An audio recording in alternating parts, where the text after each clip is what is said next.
네,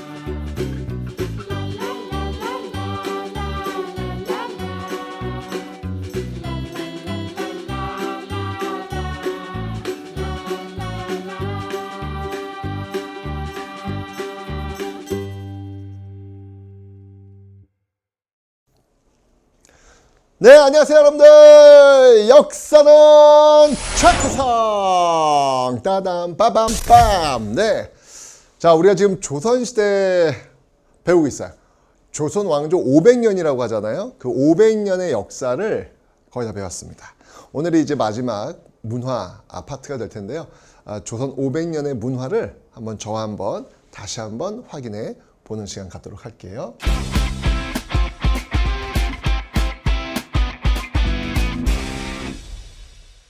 자, 우선 조선은 여러분들 유교의 나라입니다. 고려가 불교의 나라였다면 조선은 유교의 나라입니다. 유학의 나라라는 것이죠. 유학에서 가장 중요시 여기는 것은 충성, 효도, 예의, 의리, 이런 것들을 굉장히 중요시 여기는 거예요. 그러니까 쉽게 얘기하면 어떤 그 신을 믿는다기보다는 인간과 인간의 관계, 그 관계에서 인간다움, 사람답게 살고 싶은 그 목표를 향해서 공부하는 학문이 바로 유학이다라고 볼 수 있겠습니다. 자, 그 유학에 여러 또 분야가 있습니다. 훈고학도 있고요.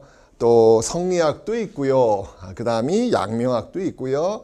고증학도 있고요. 여러 가지 어떤 학문의 분야가 있는데 그 중에 조선은 특히 성리학, 유학 중에서도 성리학을 중심으로 다루고 있었던 그런 나라가 바로 조선이 되겠습니다. 성리학, 쉽게 얘기하면 군자가 되기 위한 방법, 이런 것들을 연구하는 학문이죠. 자, 그래서 바로 이런 성리학, 특히 조선이라는 나라는 성리학에 의해 세워졌으니까 1592년 이전 조선 전기만 해도 이 성리학이 발달할 수밖에 없었죠. 대표적인 인물로 본다면 퇴계 이황과 율곡 이이가 있다라고 제가 설명을 드렸습니다. 퇴계 이황, 율곡 이이, 이분들의 어떤 그 책을 보면요, 이황은 성학 10도라는 게 있어요. 이 성학이 뭐냐면, 그러니까 쉽게 얘기하면 성인이 되기 위한 학문, 성인이 되기 위한 학문인데, 방법이 뭐냐면 그 방법을 10도, 10개의 그림으로 보여주고 있는 거예요. 여러분들 전교 1등이 되고 싶어. 전교 1등이 될 수 있는 카드 뉴스 10개. 이런 식으로 해가지고 보여주는 거야. 예를 들면 카드 뉴스에 큰별쌤 만나기. 잠 하루에 5시간만 자기. 이런 카드 뉴스 있을 거 아니에요. 그런 것들이 이제 그려져 있는 겁니다. 율곡이는요, 똑같아. 성학. 그 성인이 되기 위한 그 학문인데, 집요약, 집약, 요약, 핵심 서머리, 핵심 요약집이라고 보시면 되는 겁니다. 그래서 이왕은 성인이 되기 위해서 그림 카드로 보여준 거고, 그리고 율곡이는 핵심, 성인이 되기 위해서는 핵심 서머리, 요약 키워드로 보여주고 있다. 이런 어떤 차이점 가지시면 되겠습니다. 하여튼 중요한 건 뭐냐면, 성리학에서는 말 그대로 성인이 되기 위해 이렇게 노력하고 있다라는 것을 여러분들이 놓치지 않으시면 되겠습니다. 특히 율곡이, 율곡이 이제 5,000원권에 있는 그런 인물 아니겠습니까? 10만 양병설, 임진왜란이 터지기 전에 많은 군대를 양성해야 된다라고 주장했던 그런 인물이기도 합니다. 율곡이는 제가 앞부분에서 다시 한번 설명을 드렸습니다. 그런데 이렇게 좋았어요. 조선 전기는 이 성리학에 의해서 뭔가 부정과 부패도 좀 정리가 되는 것 같고 나름 좋았어요. 그런데 임진왜란을 거치면서 이 성리학이 더 이상 이 사회를 설명해낼 수 없게 됩니다. 성리학을 쉽게 얘기하면 여러분들 그 서열을 나누는 거예요. 무엇이 정통인지를 따지는 그런 학문이기도 하거든요. 그러니까 예를 들면 조선시대 신분제도가 있었잖아요. 양반, 중인, 상민, 천민.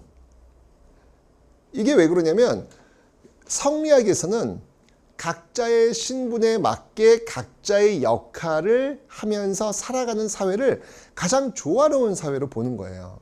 예. 양반은 양반의 역할이 있는 거고, 중인은 중인의 역할이 있는 거고, 상민은 상민의 역할이 있는 거죠. 그러니까 양반은 백성들 잘 통치하는 역할을 하면 되는 거고, 상민, 백성들이 대부분 농사 짓는 사람들이잖아요. 농사 잘 지으면 되는 거예요. 그러니까 각자의 역할에 맞게, 거기 분수에 맞게 사는 게 가장 이상적 사회라고 보는 것이죠.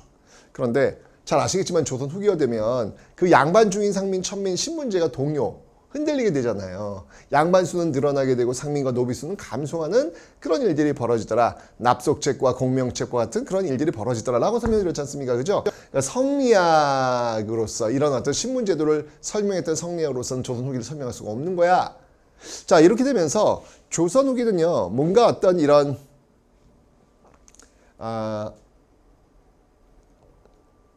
어떤 사람이 될 것인가에 대한 고민, 이게 성리학이에요. 성인이 되기 위한 그런 고민보다는 조선 후기 와서는 어떤 사람보다는 어떻게 살 것인가가 더 중요시 여겨지는 거예요. 그래서 그 어떻게 살아가는 그 방법, 노하우, 팁, 이렇게 하면 잘 먹고 잘 살 수 있어 라고 하는 학문이 더 중요시 여기는데, 그게 뭐냐면 바로 실학이에요. 실학. 쉽게 얘기하면 실생활에서 필요한 학문이라는 뜻입니다. 그러니까 쉽게 얘기하면 이런 거죠. 어떤 그 원자, 화학식, 뭐 이런 것들을 연구하다가 조선후기 와서는 그런 화학식, 원자 뭐 이런 구조, 뭐 이런 거 몰라. 그냥 그런 것들이 여기서 만드는 제품들, 그 제품들이 옷을 깨끗이 닦아준대. 그럼 그 제품 쓰자는 거야. 이 제품이 어떤 화학식에 의해서 그건 몰라. 그냥 내 일상생활에서 실용적인 어떤 학문, 이게 이제 실학이라고 보시면 되는 거예요. 그러니까 우리 것에 대해서, 내 주위에 있는 거에 대해서 관심을 가져야 내가 지금 써먹을 거 아니에요. 그죠? 그런 학문들이 훨씬 더 인기를 끌게 되더라라는 겁니다.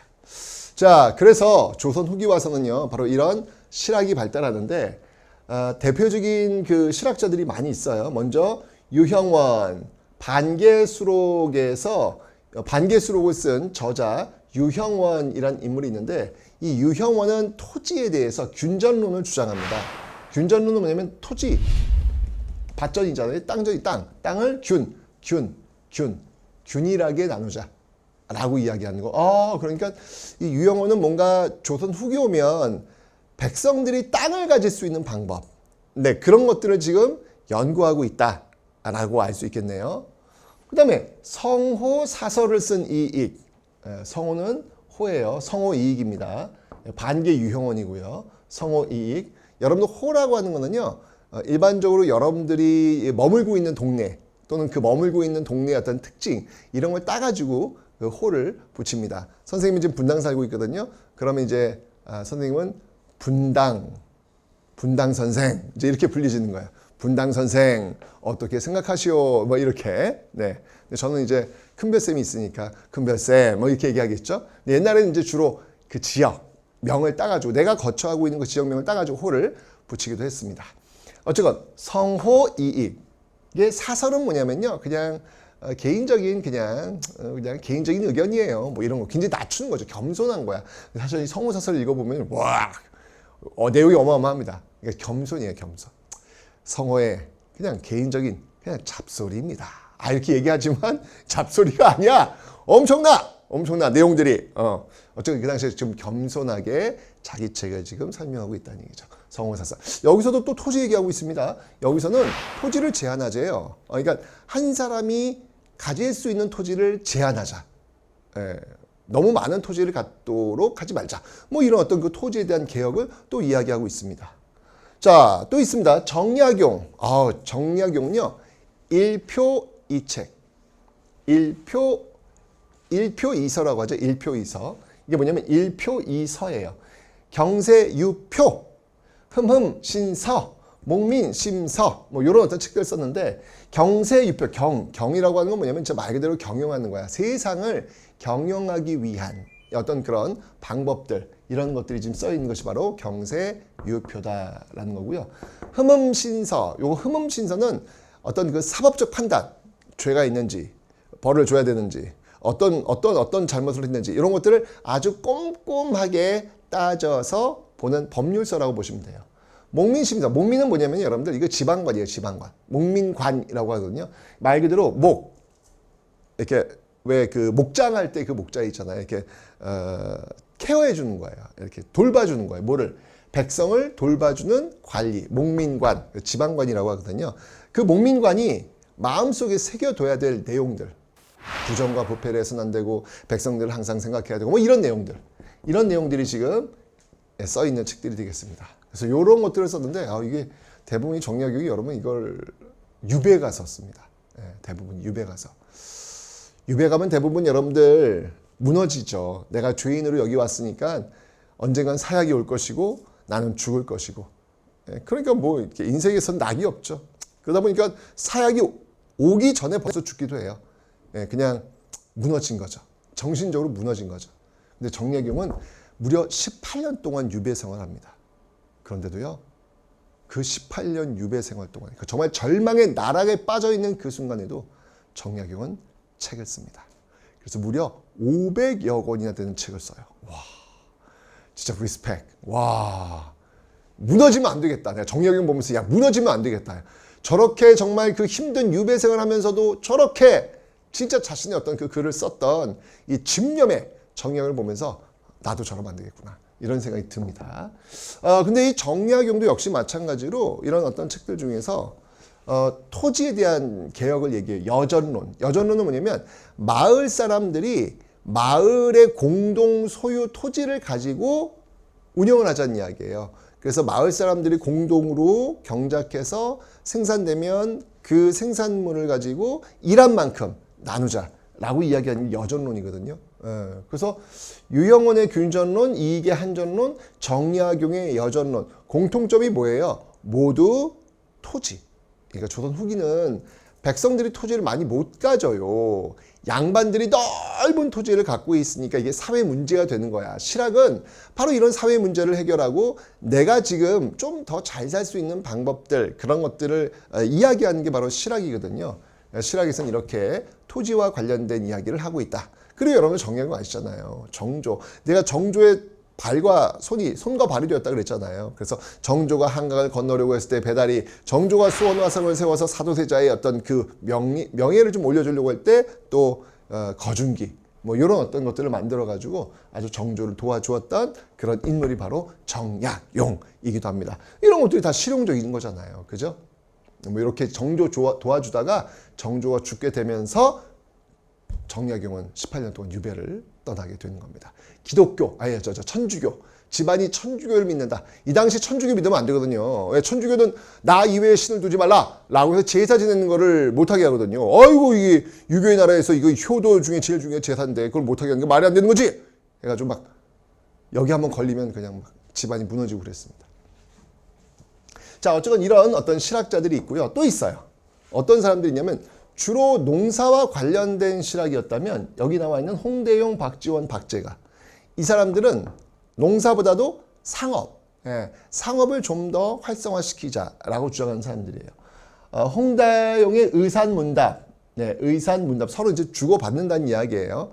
그 주고받는 이야기 속에서 어떤 그 자신이 하고자 하는 그런 이야기가 담겨 있겠죠. 의산문답. 이 홍대용은요, 진짜 정말 그 공부를 진짜 많이 하신 분이에요. 이분은 특히 기술이라든지 뭐 이런 것들이 굉장히 관심이 많아요. 기술 뭐 이런. 사실 근데 조선시대 양반들은요, 이런 기술 같은 것들을 좀 이렇게 그 양반이 할 게 아니에요. 그건 중인들, 전문 기술자들이 하는 건데 홍대용은 집안이 빵빵해요. 빵빵함에도 불구하고 기술 이런 거 굉장히 중요시 여깁니다.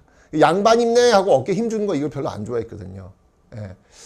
그래서 이제 뭐 혼천의 하늘 별자리를 보는 거 혼천이도 만들기도 하고요. 이걸 통해서 지전설, 땅이 돈다, 지구가 돈다라고 하는 것들을 주장하기도 했습니다. 옛날에는 이제 중국이 이제 중심이에요.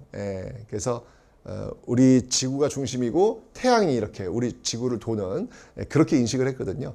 그게 아니라 이게 지금 땅이 우리가 지금 돌고 있다 이런 것들을 주장하고 있는 것이죠. 근데 여러분 이게 왜 중요한지 아세요?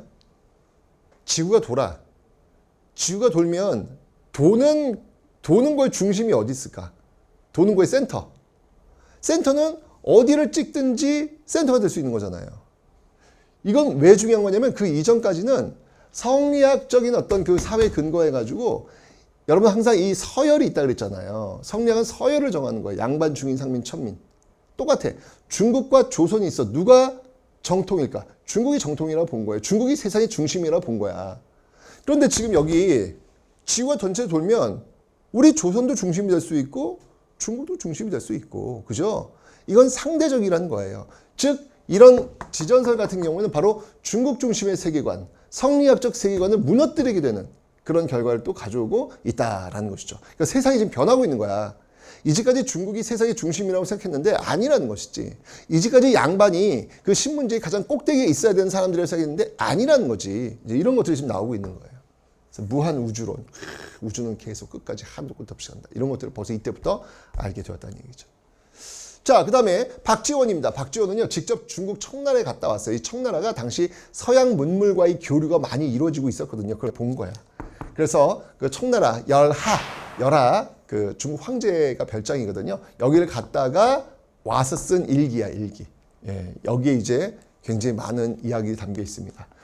그리고 이제 박지원 같은 경우는 한문 소설 많이 썼잖아요. 양반전, 뭐 허생전 같은 그런 책도 썼는데, 어쨌건 이 박지원의 열하일기를 보면요, 청나라 가서 뭘 보고 해야 하냐면, 뭐야 여기 뭐야 이거?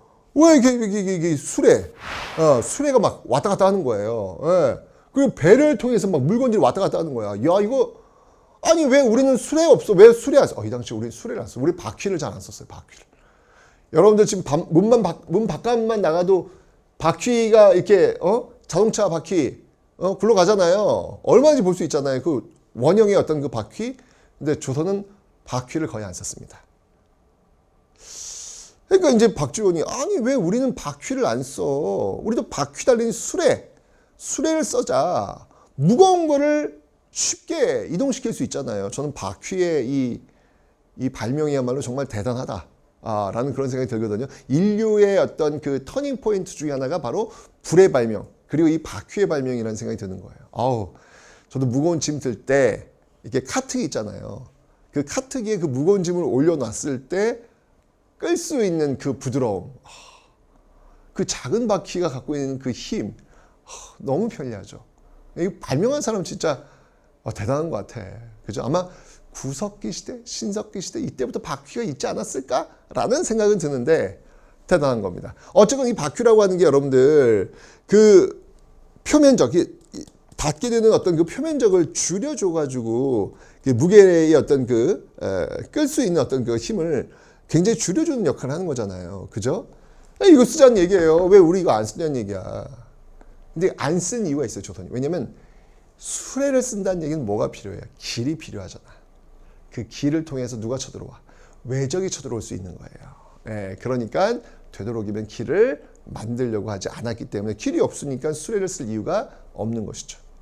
근데 이제 박지원은 그런 거예요. 수레를 써라! 그럼 길이 만들어진다. 라고 이야기한 어떤 그런 내용입니다. 그리고 선박.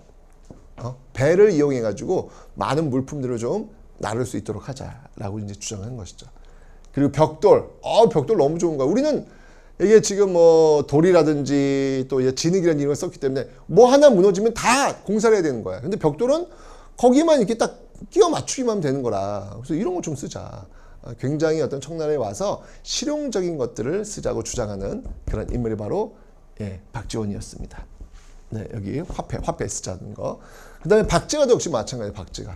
박제가는 북학의, 이 북학이 북이 뭐냐면, 여러분들 그 앞에 우리 효종 때 송시열과 함께 북벌을 주장했다. 북벌. 그치? 북은 뭐냐면 청나라야. 청나라를 벌하자, 치자라는 건데, 한 100년 지나서 이제, 아니야. 청나라를 배우자라는 거예요. 그러니까 여러분들, 지금 우리가 생각하고 있는 그 시선, 이게 늘 옳을 거라고 생각하면 안 돼요. 아니, 한 100년 전만 해도 무찌르자 오랑캐, 이게 정답이었어. 이거 아니면 죽어, 그냥. 근데 한 100년 지나니까 무찌르자 오랑캐가 아니라 오랑캐로부터 배우자잖아. 100년 전에 이거 북학운동 해봐. 그냥 철컹철컹이야. 그냥 처형당할 수도 있어. 근데 지금 와서는 그게 아니라 이젠 배워야 된다. 그 말은 뭐냐면 내가 절대적으로 이게 진실이야, 이게 옳은 거야 라고 하는 것도 시간이 지나면 달라질 수 있다는 거. 이런 것들은 여러분들이 좀 역사를 통해서 배워봐야 되지 않을까라는 생각이 듭니다. 자, 그래서 이제 이런 홍대용, 박지원, 박재관은 특히 상업의 발달을 중요시 여겼던 그런 실학자들이다. 그러니까 이거에 뭐예요? 토지를 나눠줘서 잘 먹고 잘 살게 해주고 싶었고, 상업을 발달시켜가지고 다들 물자가 좀 풍부하게 잘 살게 해주고 싶었던 거예요. 결론은 뭐예요, 실학은? 다 잘 먹고 잘 살 수 있는 실질적 학문을 배우자라고 이야기하는 거였습니다. 그리고 이 정약용의 형이에요. 정약전. 정약용, 정약전 모두 이 천주교 때문에 유배를 간 거거든요. 그래서 정약용이 18년 동안 전남 강진에서 유배 생활을 했고요. 또 왔다 갔다 해요. 그 다음에 이제 정약전. 정약전 같은 경우에는 전라남도죠. 전라남도 흑산도. 여기서 또 유배 생활하는데 여기서 참 이분도 대단해. 여기서 또 이제 그 물고기들, 그 흑산도 주변에 살고 있는 물고기들을 다 조사하고 그 물고기의 그 내부 구조도까지 다 만들어 놓을 정도로 정말 이 당시 이분들 지금 벌 받으러 간 거거든. 억울하지만 어쨌건 벌 받으러 간 거거든. 그럼에도 불구하고 참 열심히 살아가는 그런 모습들. 어떠한 경우에도 좌절하거나 절망하지 않고 주어진 환경에서 최선을 다하는 모습들, 이런 모습들이 있었다는 것을 여러분들이 기억하시면 되겠습니다. 이런 건 참 배울 부분인 것 같아요. 그죠? 그래서 조선 후기는 성리학 대신 실학이었다. 정리해 두시면 되겠습니다. 자, 유학은 이렇게 정리하면 되고요.